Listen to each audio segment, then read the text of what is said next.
family survives an armed robbery and carjacking. It was a woman, her child, and her man in Chicago fighting for their life. Check it out. A violent armed robbery and attempted carjacking on the west side has one Chicago family on edge, but they say they're grateful to be okay. Chicago police are now searching for the group of men that targeted them at a gas station in Homan Square. WGN's Courtney Spinelli has details. It was supposed to be a quick stop here at this gas station for one family of four, but it turned quickly into a nightmare. They say they're reliving the trauma while hoping anyone with information speaks up. My husband's telling them I have my kids, my wife's in the car, and they're like, we don't care. Give me everything. I'll kill you in front of your kids. It's those moments this mother of two says she can't get out of her head. The woman who asked we don't identify her for her family's safety was with her husband, 6-year-old son, and newborn when everything unfolded. They were already there. They were parked inside the gas station.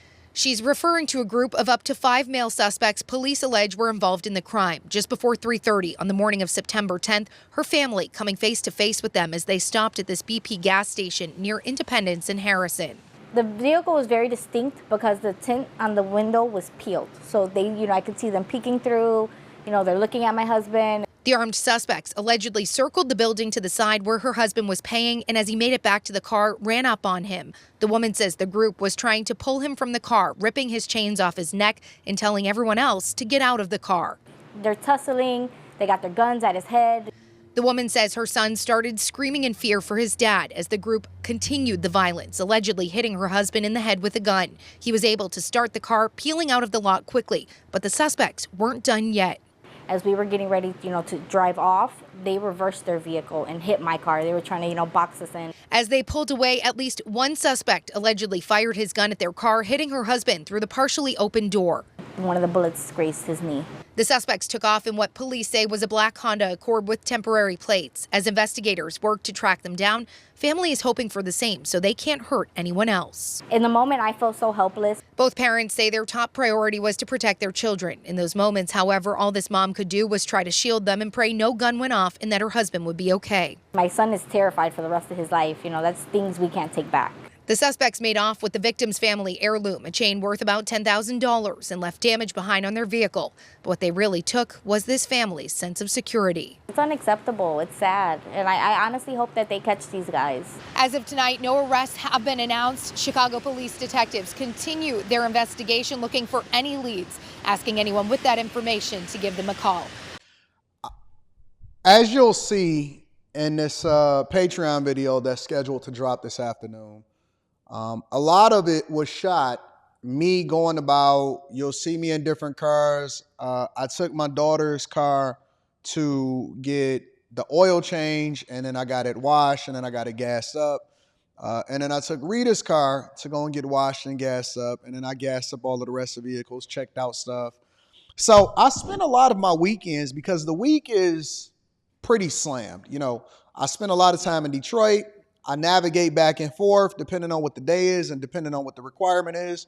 So I spend a lot of time on the weekend doing maintenance, checking stuff, and doing stuff that I wouldn't normally do. I do that so that because men tend to be a lot more situationally aware than women, I do not just stop in the middle of the city and stuff like that. A lot of people always try to hold me accountable, say, Anton, why you don't stop? Why you don't? Because I have rules. And the rules that are in place for my household and the people that I love are for their protection. And, protection is also proactive. It's not about crashing out. It's not always about carrying. Carrying is necessary because I do make sure that I carry. But on top of that, I also try to put myself in a position to where I don't even have to be pulling out to defend myself in the first place. Protection is also proactive, and you need that guidance. You need people to take care of business. So I'm just saying this to say it's getting scary. I know that we use Chicago because Chicago was like one of the first cities to fall when it comes to these liberal cities. But I will also tell you that a lot of this comes from our culture. It comes from the things that we protested for. And y'all just got to be careful. Good folks are usually the ones that suffer. Good folks are the ones that don't necessarily get to tell their story. And we never hear of any of these police officers arresting these guys because they don't even have the support of the legislators in Chicago either. So just be careful, because we almost out here on our own, and we almost got to just be proactive, extra proactive, to make sure that we're not a statistic, all right? Also, over in Philadelphia, they're starting to get copycats as far as from what's happening over on the West Coast and all of these illegal streetcar meetups. Check it out. We continue to follow breaking news this morning. Philadelphia police responding to multiple illegal car meetups across the city overnight. Some of those meetups happened within the last 2 hours or so. Police, they responded to areas in Spring Garden, Center City, as well as South Philly. Ross DeMattei joining us live now from City Hall with more. Ross, good morning to you. Good morning to you, Howard and Jan. These car meetups went on all night long in multiple different neighborhoods throughout the city. So far, we know of at least 4 of them, including one that took place right here behind me next to City Hall. And in each of these cases, these cars essentially take over the entire intersection. They cause chaos, and you see what they leave behind: damage, debris, and a whole bunch of burnt tire marks. These meetups started around midnight last night. The first one we saw was at Delaware Avenue and Spring Garden Street. You see in this video posted on the Citizen app, fireworks exploding while drivers do donuts right in the middle of the road. Not safe. Eventually, the fire marshal did respond and was able to disperse this particular crowd. However, a little later, around 1:20 in the morning, this crowd of about 100 cars was spotted gathering at 25th and Washington Avenue in South Philadelphia. And while some of them were doing donuts and setting off more fireworks, witnesses say a man fired off 2 gunshots. Police say thankfully no one was hit, but they did recover a shell casing as well as an airsoft rifle at the scene there. And then around 3 o'clock in the morning, another large crowd gathered, this time at 23rd and Pennsylvania Avenue. Again, they set off fireworks while doing more donuts. There were also reports of people damaging police vehicles at this location. Officers tried to break up the crowd. They came close, but they simply weren't able to get to those cars that met up in time. And then finally, around 4 a.m., City Hall became the meetup spot. This time, police had to call for backup after more reports of police vehicles being damaged and vandalized. Back out here live, you're actually looking at one of those police trucks that was damaged. The entire front windshield was shattered by these people who took part in this car meetup. And guys, these meetups aren't just loud and obnoxious, they're actually dangerous as well. I'm sure you could infer that yourselves. But in this case, the meetup that happened here at City Hall, a woman reportedly had her foot get run over and they had to call in for medical attention. So far, guys, no reports of any arrests being made related to these car meetups overnight. I'll send it. Shout out to all of the police officers over there in Philadelphia. I know a few of the police officers over there in Philadelphia. I actually coach some of them. Shout out to y'all. I know y'all doing what y'all can, and I know y'all trying to get back home to y'all family safe. But society is really falling, and I don't know if I've just aged out to I just can't relate. The more that I do the news, the more that I see what's happening, the more I'm likely to be inside of the house. Somebody called me boring on After Hours the other day, and I'm like, man, boring will get you alive. Boring will have you safe. Boring is going to make sure that you get back home to your family. It ain't nothing out there for 4 o'clock in the morning. 4 o'clock in the morning. And that's not fun to me. Fun to me is getting boxed. Fun to me is making money. Fun to me is staying out the way. Man, you know what? I have so much fun when I get to go to sleep. When I get to go to sleep early, that is the most fun thing ever. When I get to watch a movie, because I'm so out and about on a regular basis, when I finally get to sit home and watch TV, I'll be like, oh man, what have I been missing? I'll be staying out the way, man. And then last but not least, $230 million in cryptocurrency was discovered as a result of fraud and an FBI raid. Check it out. Now, in just one station, 7 News cameras capturing exclusive video of federal agents swarming a Miami home. Now, officials revealing they were taking down a multi-million-dollar cryptocurrency scam. 7's Alex Browning is live in Miami with the latest on the investigation and those suspects. Alex, good morning. Ethan, good morning. Yeah, it was a lavish life. At least one of the scammers was living here at this Miami rental property that caught the eye of neighbors, and apparently so did the feds. Lavish parties and luxury living all tied to a massive multi-million-dollar crypto scam federal investigators are pinning to a 20-year-old from Singapore busted Wednesday living in Miami. 7 News confirming this raid at a high-end home is tied to the arrest, one that had the FBI bringing out the big guns.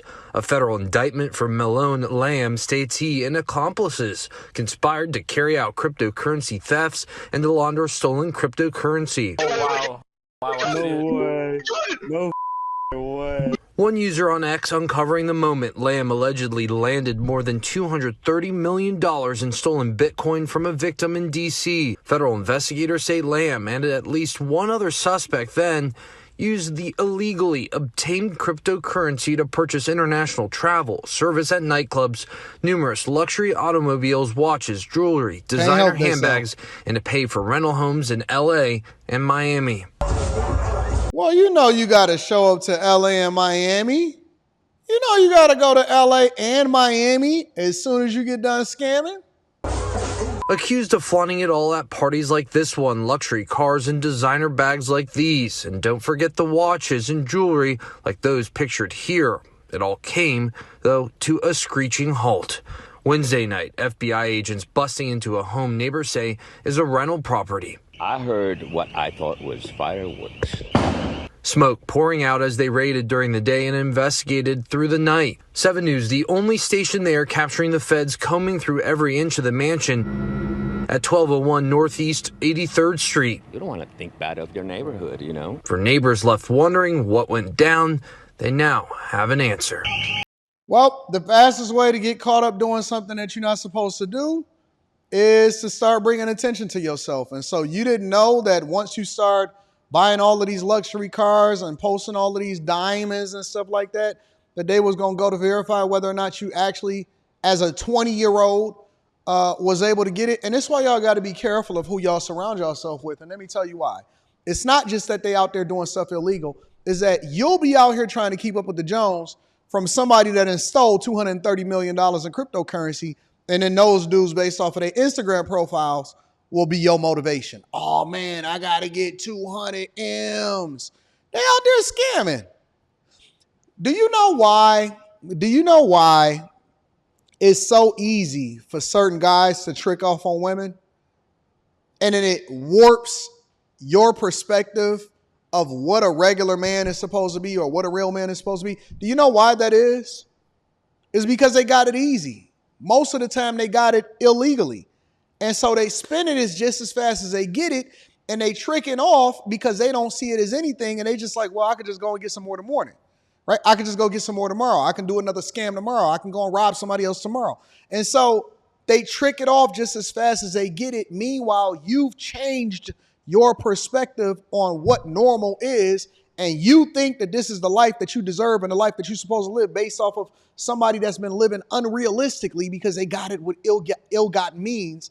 And we've changed our perspective of how that's supposed to be. You know what I'm saying? So now you measure everybody against this stupidity, or y'all chasing people that's not realistic and they didn't have to work hard to get it, so they don't appreciate it.